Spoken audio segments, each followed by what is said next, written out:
Hello and welcome to Casa del Nariño, the presidential palace in Bogota, Colombia. Our guest is the president of the Republic of Colombia, Juan Manuel Santos. He's also this year's Nobel Peace Prize winner. Thank you very much for welcoming us. Thank you for this opportunity.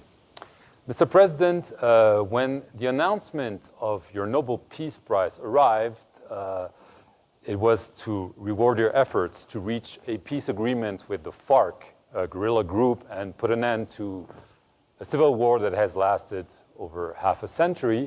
But it came as a surprise because it was just a few days after this agreement was put to a referendum, and the no won this referendum, so this was a major setback. But in a way, would you say that this Nobel Peace Prize announcement maybe helped you reach a second agreement with the FARC that has now been approved? Certainly. This award and the moment that it was announced, it was like a gift from God. We were 4 days after the plebiscite was lost by a very, very small margin, but it was lost.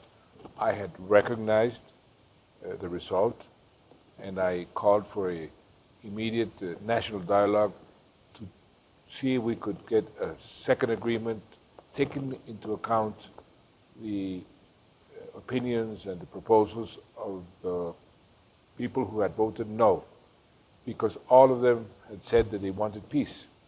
And I had the obligation of not allowing 6 years of negotiations to be frustrated. So I initiated this dialogue, and the Nobel Award, Nobel Prize, was like a mandate from the international community, and it helped a lot. So now this agreement has been approved, not through a referendum. You didn't want to go that route again, but by parliament. Now comes, I would say, maybe the most difficult part, the implementation. It's supposed to start as we speak. There are different stages. The first one, the FARC troops have to gather in several areas that have been designated. But there's a lot of uncertainty right now. I mean, are you confident that peace will indeed be ushered in, or are there still really doubts about whether this will work? No, the process was ratified by Congress. It's important to note that the plebiscite or referendum was not an obligation. I did this because I thought it would give more legitimacy to the whole process, but the president here has the constitutional and legal authority and right to sign a peace agreement, and the Congress to implement it. And we're starting to implement it. The only decision pending is in the hands of the Constitutional Court, which has to decide if a fast-track procedure to approve the laws and the constitutional reforms that are necessary to implement the agreement will be allowed. I hope it will. I think there's all the arguments. You're confident? Yes, I'm quite confident it will be that way. But if we suppose the worst of all scenarios is that the Constitutional Court does not approve the fast track, anyway the Congress can implement the agreement. It will take longer, but I am quite confident that the Constitutional Court will approve the fast-track agreement. But if this doesn't happen, are you concerned that there could be a return to violence? We're hearing the FARC these days saying, you know, we're not totally confident, there's a period of uncertainty. I mean, do you fear that this could unravel once again? No, the ceasefire is a fragile ceasefire because we have 6,000, 7,000 people in arms around the country. And of course, they have been expecting some clear orders of what to do. We have those orders right now. The D-Day, which was agreed, is now in place. They are moving towards the camps where they're going to concentrate and disarm. They're already moving. And so my fear was that this uncertainty could be prolonged for too long of a time, but Now we have a much clearer view of what is going to happen, and the procedure is irreversible. So you think like the FARC are going to those areas, Oh, yes. they then have to disarm? You Yes. see this happening? Oh yes, Because- of course, and there's some specific dates for this to happen. This already started, and It's unstoppable. it is unstoppable. Something very extraordinary has to happen for it to stop. Okay, the most contentious issue, there have been a number of changes, we don't have time to get into this, but it's the amnesty law. The Yes. FARC wanted as soon as possible. Obviously, the opponents are saying this is granting too many favors to the FARCs, who are designated still by many countries as a terrorist group, who engage in narco-trafficking, a number of very serious crimes. So granting them amnesty should not happen, but this will indeed happen. This is the cornerstone of this. Well, there is no discussion about the amnesty. There is discussion about if they are eligible to be elected. But that's what the agreement says. But the amnesty law is going to be the first law that will be approved after the Constitutional Court gives its blessing to the fast track. It By could the be end of this year? Oh yes, by far it will be by the end of this year. And I have already convened Congress to some extra sessions in order to approve the amnesty law. The other issue is how we are going to elect members of the FARC in any election at Congress or to any the presidency, but they have already said that they're not interested in having a candidate in the near future. But the point here is the whole process is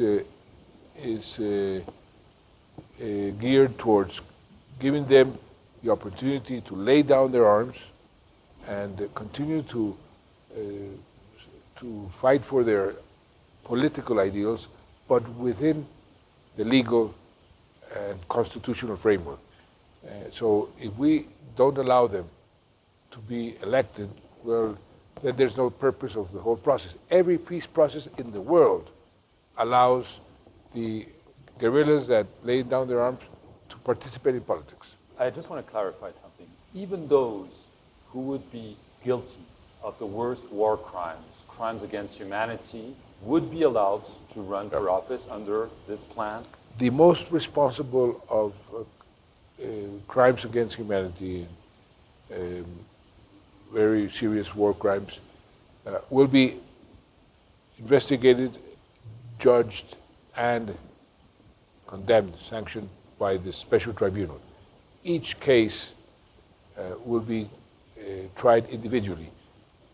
The magistrates of this tribunal will determine the conditions of each person, but in principle, we have to have a way whereby these people can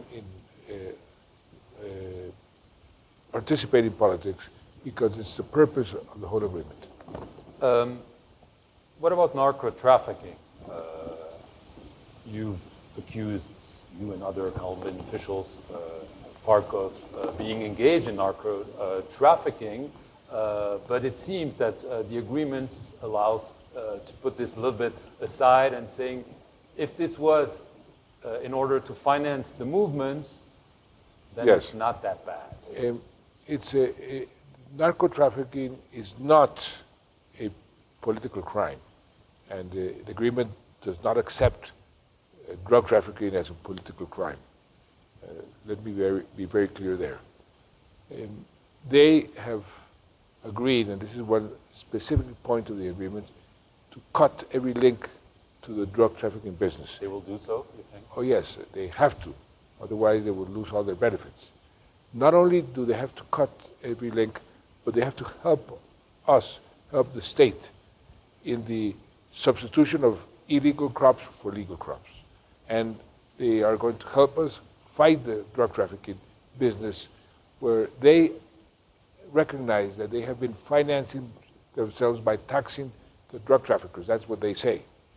For the first time, we're going to have the opportunity to give the peasants who are producing the coca plantations, to give them an alternative crop, because it's the first time that we're not going to encounter the FARC with snipers or with landmines shooting our policemen, shooting our soldiers, or the civilians who are eradicating the coca plantations. So we have a very unique opportunity to find a structural solution to a problem that Colombia has had for the last 40 years. This is a great opportunity. Now, if somebody is accused of drug trafficking for their own personal use, personal profit, he will not have any kind of benefits from the transitional justice. And let me be very clear there. If no drug trafficker, to put it another way, will be benefited by the transitional justice. I see. I want to get to the criticism of a person who was president before you. You were the defense minister under him, Alvaro Uribe. He's essentially saying you're granting too many favors to the FARC, narco-trafficking, so on, political eligibility. What's your answer? He also called you a liar, by the way. Well, he was the one who granted full amnesty. He was, as a senator at that time, the one who proposed full amnesty to every single member of the M19 guerrilla group. So why it was good at that time and why is it bad now? You ask him. So there's many contradictions. He wants to make politics, to play politics with the peace process, which he has all the right to do it, but it is unfortunate because he is contradicting exactly what he tried to do and what he did in the past. Donald Trump was elected.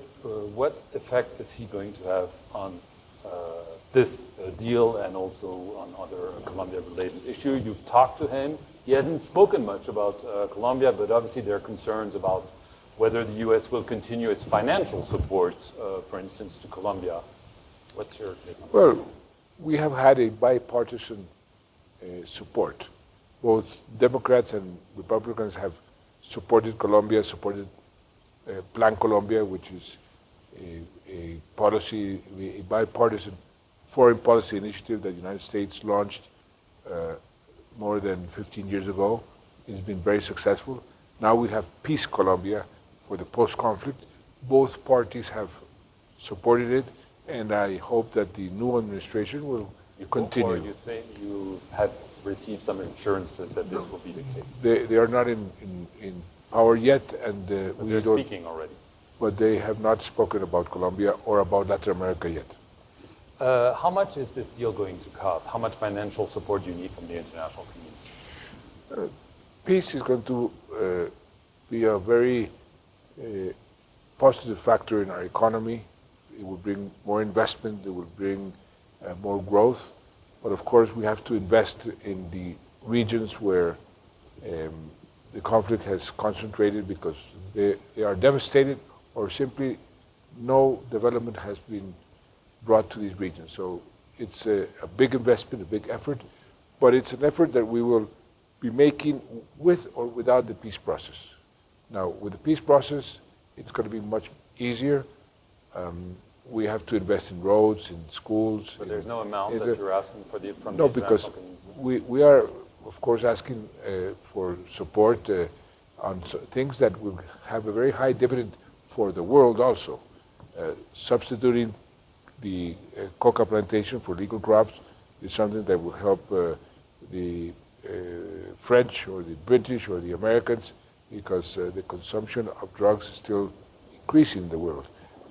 What we are doing to stop the deforestation of our tropical forests is going to have a very high environmental dividend. So there is also some self-interest in the international community in having peace in Colombia. And we are asking for as much money as possible because this is going to cost, but of course we are going to pay for the larger amount. Very quickly, there's a second guerrilla, the ELN as it's known. Talks have been progressing, or not really progressing. They're now scheduled for January 10th. Do you think that before the end of your mandate, you will be able to achieve peace with this guerrilla group as well? Well, I hope so. We are open. I think they know exactly what we have negotiated with the FARC. The train of history is moving, and either they're jump in or not. But I certainly hope that they will. They have no future. They know that militarily they are very much in the defensive position. It's a small guerrilla compared to FARC, and I hope that they will understand that this is their moment. Okay. Thank you very much, Juan Manuel Santos, for your time. Thank you very much for watching this interview here from the Presidential Palace in Bogota, Colombia.